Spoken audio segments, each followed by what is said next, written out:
I told my son on his birthday that I regretted having him because I always wanted a girl, but now he's staying at my sister's house and they're coming back with a lawyer to sue me. My son never should have been a boy, at least that's how I felt from the very beginning. I wanted a daughter. I planned to have a daughter. I had names ready, clothes bought, even a pink crib. When I found out I was having a boy, I pretended to be fine with it, but deep down, I knew I wasn't. I kept hoping that with time I would come to love him as I thought a mother should, but that never happened. Now he's 16 and we've had more bad days than good. He acts like I'm the villain in his life, and honestly, I've stopped pretending to care as much as I used to. His father and I divorced years ago, and since then they both treat me like a stranger. Every visit feels like I'm there to be judged. Last week was his birthday. I didn't want to go, but I told myself I should at least show up. I bought him a gift, nothing extremely expensive, but something I thought would be considerate, a new smartwatch in its box. Still, it cost me more than I wanted to spend, and I even skipped a few meals to afford it, though I didn't tell anyone. I arrived at his father's house, and the place was packed with his friends and family. I walked in, said happy birthday, and he barely looked at me. I tried to give him a hug, and he pulled away as if I embarrassed him. His father noticed and smirked, telling me not to start anything in front of everyone. When it was time for gifts, mine was opened last. He ripped off the wrapping, looked at the box, and said emotionlessly, "Oh, thanks." No smile. I asked if he already had one, and he said no, but I wanted something else. His father laughed and said, "Looks like you didn't get the memo." And everyone else laughed too, as if I were the joke. I stood there with his torn wrapping paper in my hands while he set my gift aside without another word. Then his aunt asked me to hold the phone to take pictures. I was supposed to smile and pretend nothing happened, but I didn't. I dropped the wrapping paper, looked him straight in the eye, and told him what I had been holding in for years. That I wished he had been born a girl, that I never wanted a son, that he wasn't wanted from the start, and that if I could go back, I would make a different choice. The room fell silent for about 2 seconds before his father told me to leave, so I did. I walked out without saying goodbye and blocked everyone as soon as I got into my car. 2 days later, I learned from a neighbor that my son had disappeared right after I left. No one knew where he was. His father came to my door that night asking if I had seen him, and I said no. I didn't even care enough to ask where they had looked. Then I found out he was at my sister's house, the same sister I haven't spoken to in 8 years. She has always been sanctimonious, always acting as if she's better than me. On the 3rd day he came back, but he didn't come alone. He arrived at my door with my sister and a man in a suit. It turns out she had hired a lawyer. They said they were going to sue me for emotional abuse and wanted statements, records, everything. I didn't even invite them in. I told them I wasn't going to play the game they were trying to set up, and I slammed the door in their faces. My phone hasn't stopped ringing since then, with messages from family members telling me I've gone too far. I don't think so. I said what was true. He is not the son I wanted, and he never will be. Update 1. It's been 2 weeks since the birthday. My son hasn't spoken to me once. Not a word. Not a message, nothing. Every time I check my phone, there's a new string of messages from my sister or his father, but I ignore them. The only time I saw him was last Thursday, and it was by accident. I was leaving the supermarket and he was sitting in my sister's car in the parking lot with his hoodie up, looking at his phone. He didn't look up, didn't even flinch as I walked past him. My sister looked at me as if daring me to approach. I didn't. I had milk and bread in my hands and wasn't going to turn it into a public spectacle. Since that day, my sister has intensified her efforts. She sent me a long email about how I should fix my life and own the damage I've caused. She attached screenshots of messages my son sent her saying he finally felt safe at her house. I didn't even read all of them. I deleted the email midway through. Then the lawyer called me. Yes, he called my personal phone and said he wanted to arrange a voluntary meeting before things escalated. I asked him what he meant by escalating. He replied that they were preparing an application for a restraining order and the initiation of a civil process. I laughed into the phone and told him to go ahead. He started saying something about protection orders and impact statements, but I hung up. I thought that would be the end of it. I was wrong. On Saturday morning, I woke up to loud knocking on the door. It was his father and my sister. My son was a few steps back, arms crossed, looking at the ground. His father tried to talk over me when I opened the door, saying my behavior was unacceptable and that I should apologize to my son before things went any further. My sister was there nodding as if it were part of some intervention.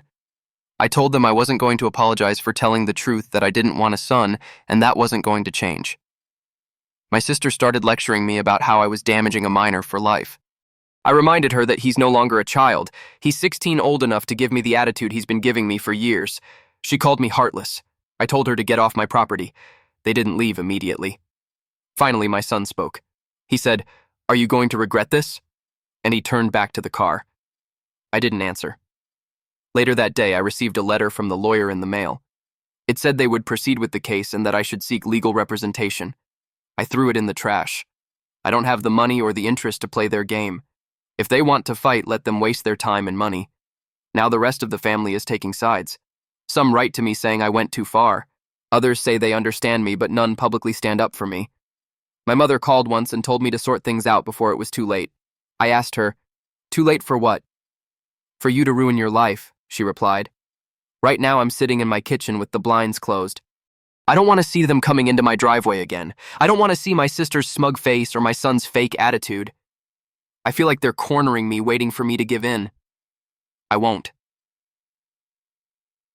Update 2. It's been almost a month since his birthday, and I know my sister is in this for more than just protecting my son. That's the story she's selling everyone. That's the image she's showing the rest of the family. But I know her. She's not doing it because she cares about him. She's doing it because she hates me. 8 years ago, I slept with her husband just once. It was a day when we were both drunk. It was more like an accident. He was venting about her, and I was feeling lonely. I didn't even like him as a person, but I liked the feeling of getting one over on her for once. She found out and has been throwing it in my face ever since. She never forgave me, never wanted to. That's the real reason she's sticking her nose in my business now. She wants to see me fall, and using my son as a pawn is the perfect way to achieve it. My son knows nothing about it. He probably thinks she's just the loving aunt who's always on his side. I'm sure she's spoiling him, buying him things, letting him do whatever he wants at her house. She's not just housing him, she's buying his loyalty piece by piece. Her lawyer hasn't stopped sending me emails. Each message brings some new piece of evidence they want to add to the case. Screenshots of messages between her and my son, notes about things I've said in the past, taken out of context, even old photos she tries to manipulate to make it seem like I'm unstable. I delete most of them without reading past the first sentence, and then Friday arrived. I was taking the trash cans to the curb when I saw her car pull into my driveway. She got out before the car was even parked and walked straight toward me. She started immediately raising her voice about how I was avoiding the inevitable and hiding from the consequences. I told her to get off my property. She kept walking. She got right in my face and started spewing every insult she could think of, that I'm a pathetic mother, that my son would be better off never seeing me again, that the only thing I'm good at is ruining lives. I laughed in her face because she thought she was going to get a bad reaction from me, that I was going to cry or attack her, but I didn't give her the satisfaction. That's when I mentioned her husband. I told her, "At least I never had to beg my husband to be faithful to me. At least I never stayed married to a man who preferred to sleep with his own sister-in-law rather than be with you." But she didn't keep her composure like I did. She slapped me. It didn't hurt much, but I reacted instantly. I pushed her back. She attacked me again, and the next thing I knew, we were grabbing each other's hair, scratching, hitting. She's taller, but I'm faster, and neither of us was holding back. It wasn't a movie fight. It was messy, clumsy, pure nails pulling and screaming. I didn't even notice my son was there until I heard him yelling at us to stop. I don't know if he was in the car the whole time or if she brought him to watch, but suddenly he was between us. He tried to pull her away first, then me. It didn't work. We were too deep into the fight. We kept pushing, completely ignoring him. At one point, he grabbed my arm and I pulled away so hard that he lost his balance. That's when he started yelling at both of us that we were behaving like trash, that I was the reason the family was a mess, that she was making everything worse. Neither of us stopped. Only when I heard a voice shouting from the house across the street did I realize that a neighbor was on their porch with a phone. A few minutes later, a police car arrived. The officer told us to separate. My sister instantly started crying as if she had been attacked out of nowhere. Her hair was disheveled and she had a couple of scratches on her arm. I had mine too, but I wasn't going to point them out to get sympathy. The police officer asked if either of us wanted to press charges. I said no. She said she would think about it. They told her to leave, and she made a whole spectacle of walking to her car with my son as if protecting him from me. He didn't look at me once, got into the passenger seat and stared at his phone until they left. I stood in the driveway trembling, not from fear, but from fury. I knew she would use the fight as proof that I'm dangerous. I wouldn't be surprised if she shows up in court with a fake neck brace claiming I attacked her in front of a minor. The next morning, I found another letter from her lawyer in the mailbox. It mentioned physical violence in the presence of a minor and how that would strengthen the emotional abuse case. I didn't even finish reading it. I threw it directly in the trash.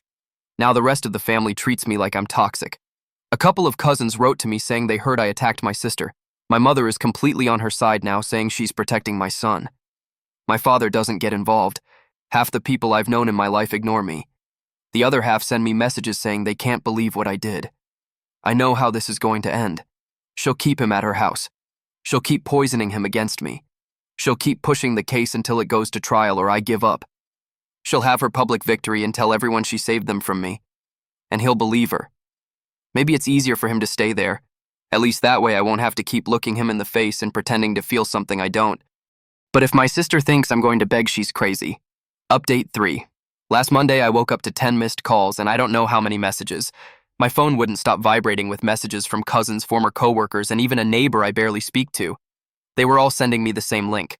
My sister had made a long post on Facebook about how she was taking on the role of protecting her nephew from a negligent mother, which would be me. She never wrote my name, but she didn't have to. Everyone in our circle knew exactly who she was talking about, which is why they were sending me the link. It was an entire paragraph about how blood doesn't give you the right to abuse someone, and that sometimes the real family is the one that's there for you. She attached several photos of her and my son from the last few weeks, him smiling with a new video game in his hands, sitting next to her at a restaurant, her hugging him in front of her house. She wanted everyone to see that he was now happy away from me. Within hours, dozens of people had shared the post. Some left comments like, "Good thing that kid has a better aunt than a mother," and things like that. Others tagged mutual friends telling them they needed to know what was happening. A few people I hadn't spoken to in years messaged me asking if it was true, as if I would bother to give them explanations. 2 days later, my son made his own post, not as direct, but still aimed at me. It was just an Instagram story with a black background and white text that said, "I'm grateful for the aunt I have.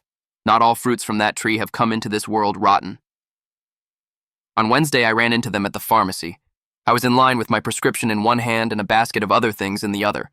The door opened and my sister walked in with him behind her. She saw me immediately but didn't flinch, simply continued walking to the counter as if I wasn't there. I kept my gaze forward. My sister looked at me and smirked. Neither of us spoke. That night, I received another email from her lawyer. They say they will bring a licensed therapist as an expert witness to testify about the emotional damage I've caused. I laughed when I read that part, as if a stranger speaking for 20 minutes before a judge could explain any of this. I deleted the email without replying. On Saturday night, my door was knocked on almost at 10 p.m. It was 2 police officers. One of them said they had received a welfare check request from my sister. She told them she had serious concerns about my mental state and that my son believed I might harm myself or someone else. I told them to their faces that it was a lie to harass me. Still, they came in, walked through the rooms, and asked me several basic questions about my health and safety. I answered as briefly as possible. I wasn't going to give them anything they could twist. After 10 minutes, they left. The next morning, I finally sent a message to my son, the first one since his birthday. It said, "If you think you can intimidate me with all this to get something from me, you're wrong." I know he read it because he has read receipts turned on, but he didn't reply at all. Later that day, my mother called. She said she had seen the posts online and was ashamed of me. She wasn't yelling at me, but her voice had that tone she used when I was a child, and she had already decided I was guilty. She told me I had to take responsibility for this before everything went to trial. I replied that they had nothing against me. She tried to argue, saying that not only would I lose my son forever if I didn't fix this, but I would also face serious legal problems. I told her that losing my son wouldn't be so bad because a son wouldn't seek to sue his mother. She was silent for a few seconds and then hung up. 2 days later, I arrived home from work and found a paper taped to my door. It was from my sister's lawyer, but this time it had an official court seal. It was a notice of hearing. In 2 months, the charges they are pushing are emotional abuse of a minor and physical altercation in the presence of a minor. They are attaching every piece of drama from the last few weeks to the case. I ripped it off and threw it in the trash without finishing the first paragraph.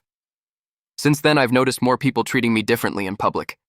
The cashier at the supermarket no longer chats with me. A neighbor I used to talk to when we went for the mail now turns back to her house when she sees me. I know some believe this is the point where I start to regret things. It's not. I'm not going to sit here and pretend that I suddenly found maternal love I never had. I had a monster and I feel no love for him. I'm not going to pretend to be a great mother just because people have expectations that a mother must love no matter what. You've seen how awful it is that even though I tried and bought him a gift, he didn't care. It's always been like this, and that's why it was hard for me to love him. My sister is trying to take advantage of that to get under my skin for her own revenge, but all she's doing is showing why I've kept my distance from the family for years. My sister wants to play the savior. She wants the Facebook likes, the comments talking about what a good aunt she is and what a bad mother I am, the public pat on the back. Let her have them. If she thinks she's rescuing him perfect, let her do it. But I'm not going to crawl asking for forgiveness. It's not a possibility. I know exactly how this will end. She'll keep him at her house. She'll keep buying him things. She'll keep filling his head with how terrible I am. She'll take this case to trial, and even if she doesn't win anything tangible, she'll come out saying she did. I don't care. I know who I am, and I know how difficult my son has been all this time. Update 4. The trial date arrived faster than I expected. I didn't hire a lawyer. I wasn't going to spend my money on something I don't take seriously. My sister can spend all her savings on this circus if she wants, but I'm not going to act like it's a big dramatic fight for justice. They had nothing against me, so a lawyer seemed like a waste of money. The morning of the hearing, I walked into the courthouse alone. My sister was already there with my son and her lawyer. She was dressed as if for a funeral, all in black. My son was wearing a shirt I had never seen before, probably bought by her. He didn't look at me. When we were called, her lawyer immediately began his rehearsed speech about a vulnerable minor subjected to years of verbal hostility, culminating in an event that caused significant emotional damage. Then they brought up the fight in my driveway. My sister was there wiping her eyes as if she had barely survived the attack. The lawyer called it an alarming display of physical violence in front of the minor, which in simple terms means we fought and my son saw it. When it was my turn to speak, the judge asked if I had anything to say. I told him this was a misuse of court resources and that they had nothing beyond the fact that I was never able to love my son because he was always a difficult child. I said I never wanted a son, but I've tried for years to feel something for him. But things like these are what lead me to believe he doesn't deserve any kind of love. I saw my son tense up when I said it. Good, at least he was listening. The judge asked if I understood the impact of my words. I told him yes, but that doesn't change the fact that they are true. I wasn't there to beg. I wasn't there to score points. I was there because I had to be. My sister's lawyer asked if I would be willing to attend family therapy as part of a settlement. I said no. Then he asked if I would be willing to let my son live with my sister full time. I said he could do whatever he wanted. I'm not going to fight to keep him in my house. The judge looked at me as if I had two heads. In the end, the judge imposed no fines but did grant a temporary 90-day no-contact order for the minor's emotional stability. That means I can't call him, text him, or see him until it expires. My sister looked like she had won the lottery. My son didn't look at me once as we left. When I got home, there was already a new post from her on Facebook, a photo of her and my son in front of the courthouse with the caption, "We've taken an important step."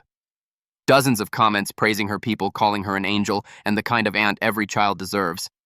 I scrolled through it for about 30 seconds before turning off my phone. Now I'm sitting here in my kitchen with the blinds closed. The no-contact order suits me fine. It means I don't have to deal with him or her until November. By then, maybe he'll have realized that I'm not going to come running after him. It doesn't matter. Either way, I know what people think when they read about this. They want to believe that every parent secretly cares, that deep down I'm hurt and I miss him. They're wrong. I feel nothing. And if that makes me the bad guy, then so be it. Update 5. The no-contact order ended last week. 90 days came and went faster than I thought. I didn't hear a single word from him or my sister that entire time. Not that I wanted to. The day it expired, I expected my sister to show up at my door to keep making trouble about this. It didn't happen, so that was fine. 2 days later, I went to the supermarket early to avoid running into anyone. It didn't work. I was halfway down the produce aisle when I heard my name. I turned around and saw him there with a cart carrying a bag of apples. He looked different. 90 days might not seem like much, but for a teenager, it can be a lot. He said, "We need to talk." I replied, "No, we don't." He stood still for a few seconds. Then he asked why I never tried to make contact when the order ended. I told him it was because I didn't want to. His face changed right there in the store. He asked if I even cared that maybe he wouldn't see me again. I told him I was okay with that. People started staring, so he left without saying anything else. I continued my shopping. Later that same day, my sister sent me a text message. She was somewhat angry with me, but I deleted it without replying. Since then, I've been hearing things through word of mouth. Apparently, my son has been saying he's not coming back. He says he's going to finish high school living with her and then cut contact completely. Some relatives have tried to make me feel guilty, so I'll call him saying I'll regret letting this happen. I tell them the same thing. You can't regret something you wanted. This weekend there was a family barbecue at my parents' house. I didn't go, but I saw the photos online. My sister, my son, the rest of them all happy and family-like. That told me everything I needed to know. Maybe it's better for both of us. The only thing I know for sure is this: I'm not going to apologize now or ever. Comment. I've been reading your posts since the beginning, and for some reason I even looked forward to them. At first I wanted to empathize, to think your son was the bad guy for not accepting your gift, but each of your posts makes you look more like a narcissist with other mental problems that I can't determine because I'm not a mental health professional. That often happens as you write more, you start to notice that you're not the victim. You have telltale phrases that make you look like the bad guy. I believe there are things you haven't told, and I hope someday someone will tell them. I can't expect it from you because you're so engrossed in your world of being the good guy that I can't expect honesty from your part. I hope your son, your sister, or your ex can give us a more complete version of what happened. Still, if I have to make an assessment, I have no doubt that you are a bad mother, that there's more to it than just a rejected gift, and that your sister's infidelity is just a tiny grain of sand in your entire attitude. Son's post. I've never written my story on Reddit, but like me, I have friends who use it, and some of them like these stories, which is how I found out about my mother's posts. They started reading them and thought it might be her because they were at my birthday party, and what she mentioned was strangely similar, only with a few things changed, although with the fight with my aunt, they confirmed it could be her. I've been reading since her penultimate update, but I waited for the trial to be completed and even for her to make her post before making mine. I didn't want to scare her and make her stop lying here. I could make an incredibly long update or a series with many posts, but with what I'm going to tell you, you'll get an idea of what kind of mother she is. There's no need to recount what she did to me or events from when I was 12. I just want to clarify a few things, especially about the trial, so that everything is a bit clearer for you. I'll start with my birthday at my father's house. It's not the first time she's told me she regrets having me because she wanted a girl. Only this time she did it in front of everyone, including my friends. It's not that my friends didn't know because we talk about these things among ourselves, but it felt so bad and completely ruined the day that I had to leave. And I went to my aunt's house because she offered to take me to get out of there. For those wondering why I moved in with her instead of living with my father, according to what my mother said, I didn't. Yes, I've been spending more time with my aunt and have stayed overnight there a few times, but I've lived with my father most of the time. It just bothers her that I see my aunt as a mother figure, and that's why we do so many things together. I think it has to do with the fact that I never really had a mother as such, and I needed that. I also know about my aunt's husband's infidelity with my mother. I've known for a while, but I don't care. I just wanted to say it because I think my mother said I didn't. As for the gift, her supposed smartwatch, well, it wasn't that. It was a watch, and maybe it was somewhat smart, but it was a children's watch where the package indicated the age from which it could be used so as not to swallow its parts. That was the kind of watch she brought me. I don't think she skipped meals some days to buy it, and no one who sees her personally would think my mother has ever skipped a meal. I'm not saying it to make fun of her weight, but because it makes no sense for her to talk about sacrifice when she has never done anything like that for me. Then let's go to the fight, the one my mother says my aunt provoked. My aunt went there to pick up some of my things, but my mother wouldn't let her in. On top of that, she tried to provoke her by talking about stealing her husband.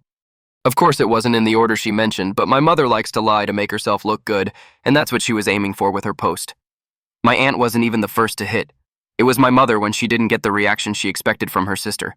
I just yelled at my mother to stop the fight, but she didn't until the police arrived.